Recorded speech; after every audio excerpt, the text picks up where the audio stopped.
আমন্ত্রণ জানাচ্ছি দৈনিক প্রভাতী বাংলাদেশ নিউজে। সাথে রয়েছে আমি শবনম কাব্য।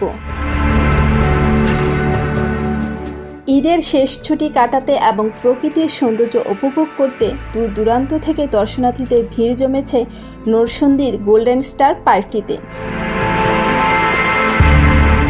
নরসিংদীর নাগুরিয়াকান্দি ব্রিজের পাশেই অবস্থিত গোল্ডেন স্টার পার্ক। পার্কটির প্রবেশ মূল্য মাত্র 100 টাকা। পার্কটিতে প্রবেশ করলে মনে হবে এ যেন এক ফুলের রাজ্যে প্রবেশ করেছেন। পুরো পার্কটি সাজানো হয়েছে বিভিন্ন রঙের ফুল গাছ ও রং বেরঙের ছাতা দিয়ে। সেই সাথে রয়েছে ছোট বড় সকলের জন্য বিভিন্ন ধরনের রাইড।